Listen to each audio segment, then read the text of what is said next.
अपने और अपनी मंजिल के दरमियान दूरी को मिटाने के लिए रात के अंधेरे को तीव्र गति से चीरते जा रहे मुझको इस अनजान ग्राम सिल्वा के इन गुणी मूर्तिकारों के कार्यस्थान की एक छोटी सी झलक ने रोक लिया और मुझे मौका मिला देवी माँ की इन प्रतिमाओं को आकार लेकर साकार होते हुए देखने का। डैम से जब मैं वापस जबलपुर की तरफ जा रहा था तो सिल्वा जगह में मैंने देखा कि यहाँ पे मूर्तियाँ लगी हुई हैं और बड़े प्रॉपरली देख रहे हो आप, हाथ वाथ बांध करके तरीके से तैयारी हो रही थी। और दुर्गा जो नवरात्रे हैं, दुर्गा पूजा का जो एक समय आता है वो बहुत निकट है, तो बड़े अच्छे कलाकारों का एक समूह है। अब इसमें ये बनाते हैं सब मिट्टी से, और कैसे बनता है, क्या रहता है, क्या कॉस्टिंग रहती है, एक बार जान लेते हैं। जो मूर्तिकार है हमारे वो छोटे लाल विश्वकर्मा है, वो भैया बैठे हमारे, वो भी हमारे मेन मूर्तिकार हैं। वो भैया जो हैं लग रहे भैया को, वो भैया मुझे थोड़े गुस्से में लग रहे हैं, इसलिए मैंने क्या कहा दूर रहना ही नहीं। वैसे मुस्कुराहट, उनकी मुस्कान बड़ी प्यारी है। तो सज्जन है, हाँ, और वो मेन काम करते हैं और आप लोग सहयोग देते हैं। सहयोग तो सहयोग में क्या क्या आता है? सहयोग में जैसे कि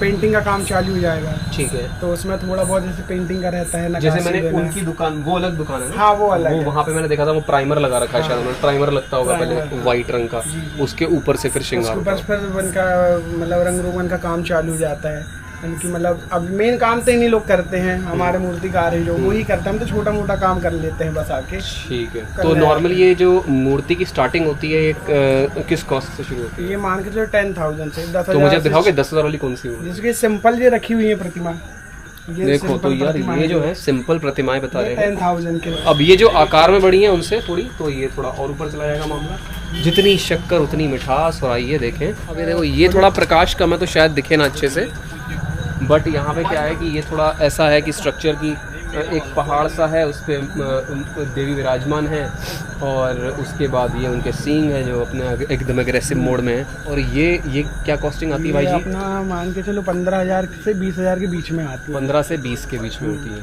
और वो भाई जी बता रहे थे 25 वाली? 25 ये चंडी माई है अपनी।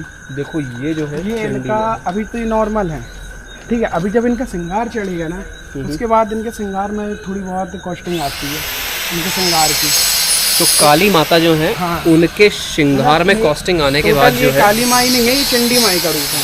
चंडी मतलब डिफरेंस बहुत रहता है। काली माई के रूप में सिर कुछ नहीं रहता है, सिंह वगैरह जो रहते हैं वो नॉर्मल शंकर भगवान के ऊपर रहती है। ये उन्हीं के रूप में दूसरी है चंडी माई। देख रहे हो, बातचीत अलग है। तो हम कितने मूर्ख निकले, हमको मालूम पड़ा कि हमको लगा चंडी माँ बोले तो काली माँ, बट उनका ऐसा कहना है कि अलग होता है, स्वरूप अलग होता है। हाँ। देवी तो वैसे सब एक ही हैं, बट स्वरूप ये है कि ये शेर पे विराजमान है, जिव्यावहार है, और जिव्यावहार होने से एक रुद्र रूप उन्होंने धारण करा है। परंतु यदि वो काली माँ हो तो वो भगवान शिव पे छोटी मूर्तिकार है ये। छोटी मूर्तिकार, नमस्कार कर दीजिए। ये बातचीत हो जाए, कुछ बातचीत हो जाए? नहीं, बातचीत नहीं करें, बातचीत करोगे। फिर मिलूंगा। Do like, share and subscribe.